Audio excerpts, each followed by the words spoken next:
3월 모의고사가 수능 성적이다 이런 말씀을 굉장히 많이 하죠. 대부분은 맞는 말이에요. 선생님, 너는 안 그럴 줄 알았는데 사실 저도요. 3월 모의고사 5등급이었습니다. 그 다음 41점에서 60점을 받은 친구. 이런 친구들은 개념 적용하는 방법을 몰라요. 개념은 어느 정도 알지만 내가 문제를 풀면서 개념을 적용하는 방법을 잘 모르시는 겁니다. 사실 개념을 적용하셔야 되고요. 자, 그리고 마지막 84점 이상 받은 1등급 이상 친구들. 근데 그 친구들이 이 시험 결과에 만족하면 수능엔 좋은 결과를 받을 수가 없게 됩니다. 왜? 지금보다 훨씬 난도도 어려워지고 범위도 많아지니까. 적분 안 들어갔잖아. 그죠? 그러니까 만족하지 마시고 84점 밖에 못 받은 이유를 찾으셔야 돼요. 목표는 100점이어야죠.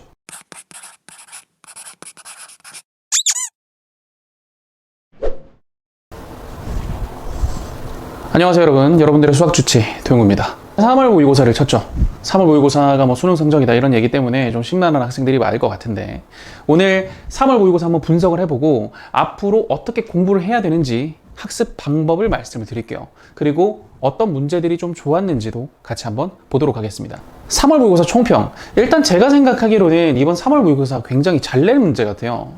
좀 수능의 냄새가 난다고 해야 될까? 공통 수학의 개념을 굉장히 많이 끌어왔다, 좀 이렇게 느껴졌는데 어떤 문제가 좀 볼만했나 같이 한번 보도록 하겠습니다. 10번 문제. 오답률 무려 50%인데 5등급 이하 학생들은요, 사실 여기 있는 시그마가 3K까지가 되어 있죠. 3K 때문에 사실 찬찬히 뜯어보면 그렇게 어려운 문제가 아니었음에도 뜯어볼 생각을 못했을 것 같아요. 자, 좌변의 값은 조금 바뀝니다. 하지만 우변의 값은 n으로 고정이 되어 있어요. 그렇기 때문에 우변의 값을 픽스 해놓고 좌변의 값이 어떻게 하면 n이 될 수 있는지를 찾을 수만 있으면 그렇게 어려운 문제가 아니었다라고 생각이 돼요. 근데 생각을 좀 하도록 유도했다는 점에서 나쁘지 않은 문제였던 것 같습니다. 그 다음이 이 13번 문제.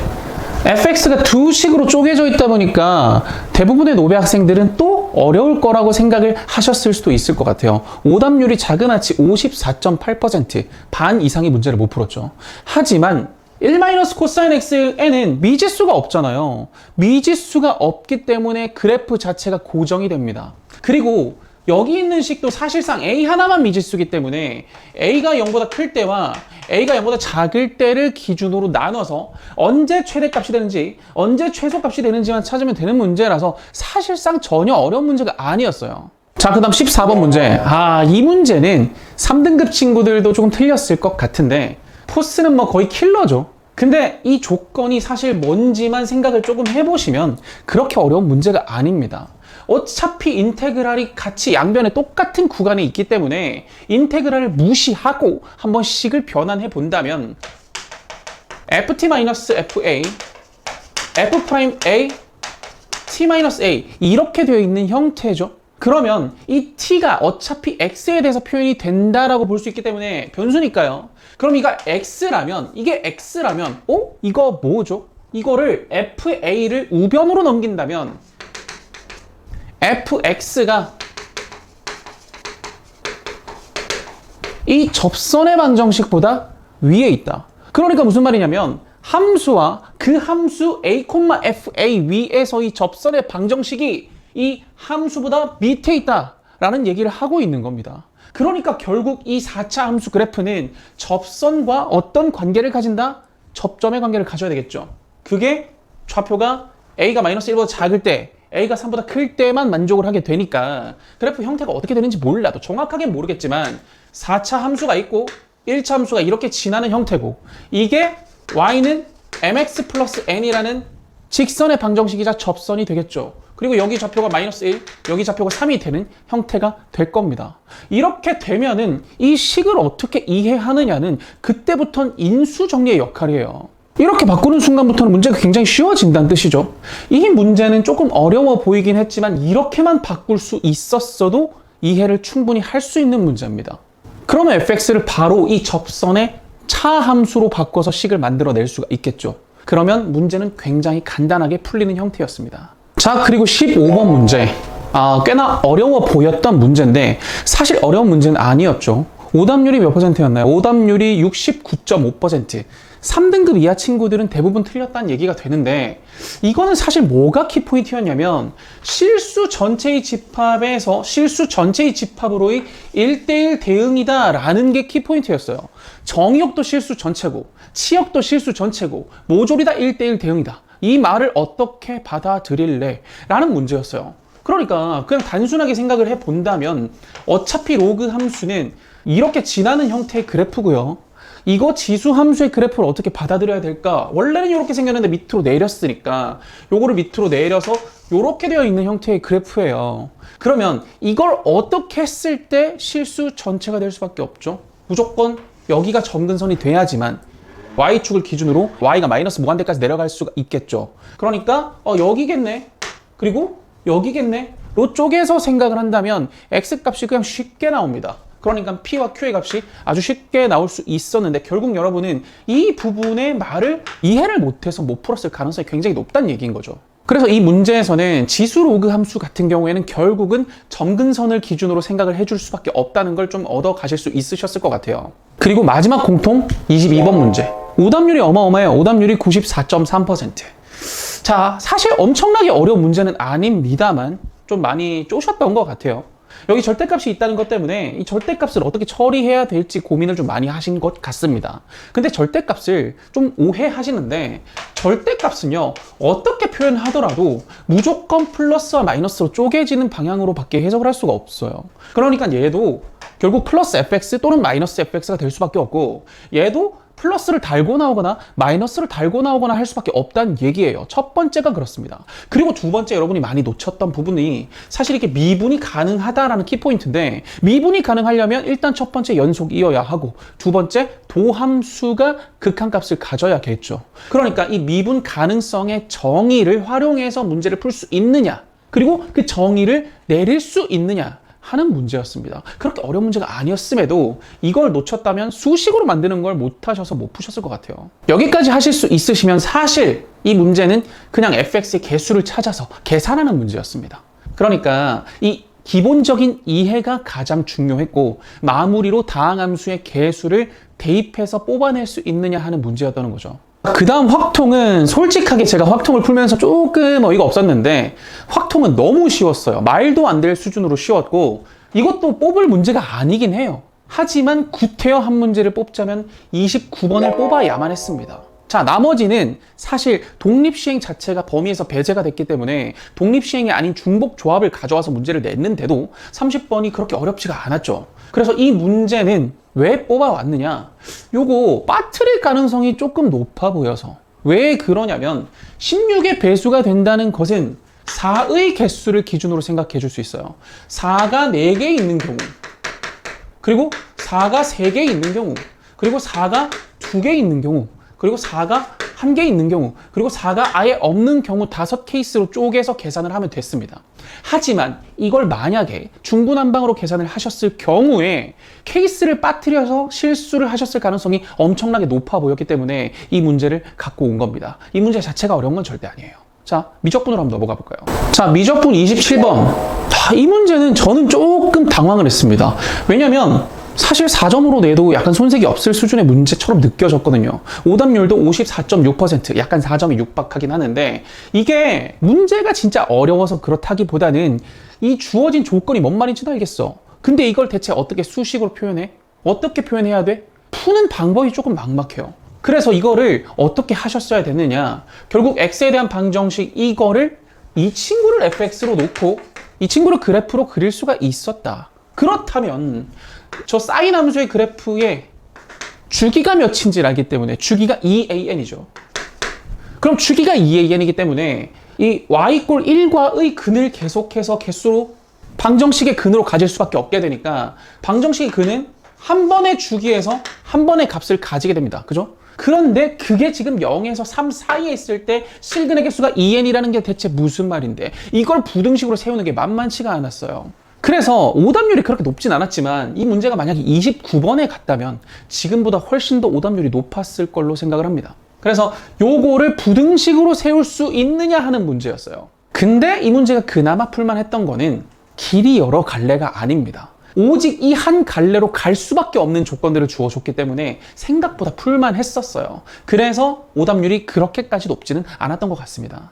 이 문제를 굳이 뽑아온 이유는 어떤 조건이라도 부등식으로 식을 세울 수 있다는 인사이트를 좀 가져가셨으면 해서 이 문제를 뽑았습니다. 부등식을 통해서 샌드위치 정리를 통해서 식의 값을 뽑아낼 수가 있기 때문이죠.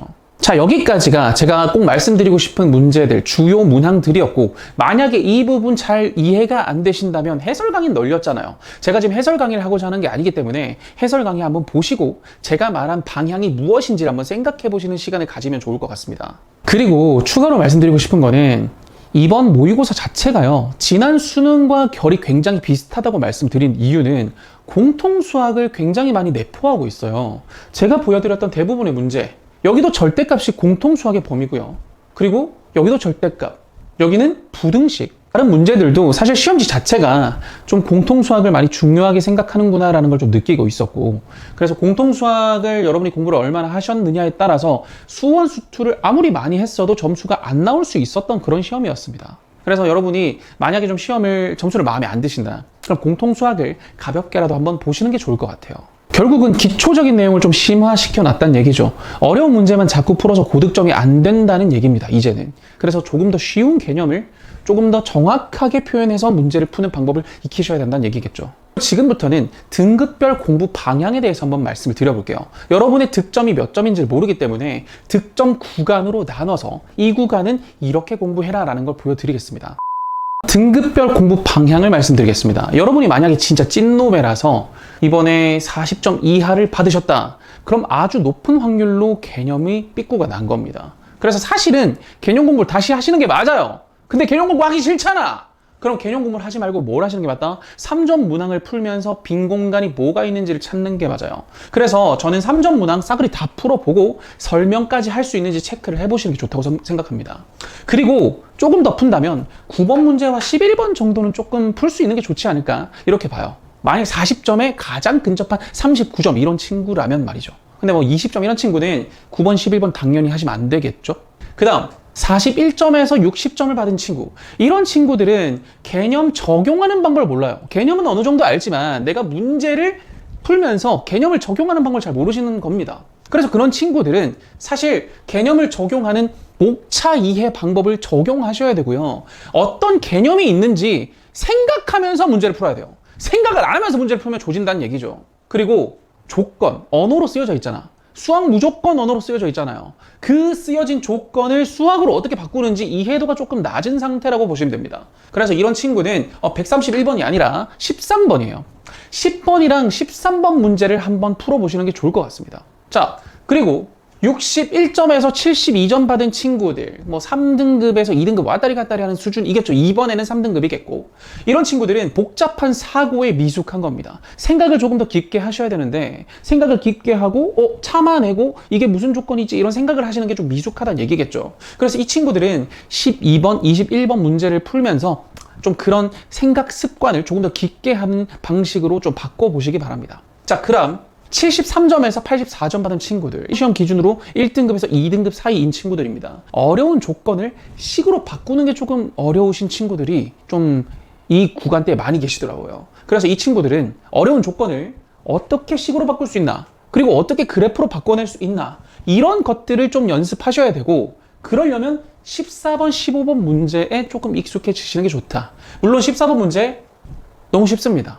너무 쉬운데 아까 문제처럼 그냥 투명하게 조건을 보여주는 게 아니라 조금 더 어렵게 나왔을 때 어떻게 바꿀지, 식을 바꿔서 어떻게 이해하는 게 편할지, 그런 연습을 해보시란 얘기가 되겠죠. 그리고 당연히 깊게 생각하는 연습을 하셔야 되는 건 동일합니다. 자, 그리고 마지막 84점 이상 받은 1등급 이상 친구들, 일단 축하드리고요. 근데 그 친구들이 이 시험 결과에 만족하면 수능엔 좋은 결과를 받을 수가 없게 됩니다. 왜? 지금보다 훨씬 난도도 어려워지고 범위도 많아지니까. 척분 안 들어봤잖아. 그죠? 그러니까 만족하지 마시고 84점 밖에 못 받은 이유를 찾으셔야 돼요. 목표는 100점이어야죠. 이 점수라면. 그래서 이런 친구는 글로 쓰여진 조건이 대체 무슨 의미인지, 그걸 아주 깊고 그리고 빈틈없이 해석하는 방법을 연습을 하셔야 됩니다. 그런 게 조금 부족하니까 내가 하나 빠뜨려가지고 틀리고 요거 좀 덜 생각해서 끝까지 해결 못하고 그러셨을 거 아니에요. 그래서 그런 것들을 철저히 참아가면서 따지는 연습을 하셔야 된다라고 말씀을 드리고 싶습니다. 자, 그리고 제가 마지막으로 드리고 싶은 말씀인데 3월 모의고사가 모든 학년에게 동일한 의미를 갖는 게 아니에요. 고1한테는 타인의 시각, 그 타인이 선생님이 될 수도 있고 우리 학교 친구가 될 수도 있습니다. 쟤 잘하는 친구네. 쟤 잘하는구나. 이렇게 시각적 효과를 조금 받을 수는 있지만 그 이상 그 이하도 아니에요. 그 다음 고2는 선택의 기로가 됩니다. 나 수시 계속 파야 되는지, 아니면 정시 테크를 타야 되는지, 아니면 수시와 정시를 병행해야 되는지, 그런 선택의 기로로서의 잣대로 사용하시면 됩니다. 고3은 조금 다르죠. 고3은 이제 진짜 내가 수시로였다면 최저 등급이 어느 정도가 나올 수 있는지 체크하는 기준, 그리고 만약에 정시로였다면, 수능 정시 파이터였다면 어떻게 전략을 세워야 올해 성공할 수 있는지, 그런 전략 채비의 기준이 될 수 있습니다. 마지막 N수생이라면 사실 공부를 분명히 끝냈음에도, 한 바퀴를 돌렸음에도 점수가 안 나왔다면 왜 안 나왔는지 반성하는 기준으로 삼으셔야 됩니다. 3월 모의고사가 수능 성적이다, 이런 말씀을 굉장히 많이 하죠. 대부분은 맞는 말이에요. 선생님, 너는 안 그럴 줄 알았는데. 사실 저도요, 3월 모의고사 5등급이었습니다. 근데 이게 대부분 맞는 이유는 고3까지 공부를 개판 치던 애들이 불과 8개월 동안 열심히 할까라는 그런 관성 때문에 드리는 말씀이지, 공부를 해도 소용없다는 패배주의를 말씀드리는 게 아니에요. 8개월이면 점수는 드라마틱하게 바꿔드릴 수가 있고 충분히 바뀔 수가 있습니다. 그래서 3월 모의고사가 모든 사람한테 동일한 것도 아니고 사실은 크게 중요한 것도 아니기 때문에 저는 여러분들께 점수가 어떻든 크게 연연하지 말았으면 좋겠다, 일희일비하지 말라는 말씀을 드리고 싶고요. 여러분들이 어떤 결과를 받았던 간에 수능은 충분히 다를 수 있다는 걸 말씀을 드리고 싶습니다. 아시겠죠? 네, 여러분 고생 많이 하셨고요. 저는 좋은 콘텐츠로 조금 더 업그레이드해서 항상 여러분을 만나 뵙도록 하겠으니 궁금하신 거는 댓글 달아주시면 친절하게 답변 드리도록 하겠습니다. 그럼 여러분들의 완치름입니다.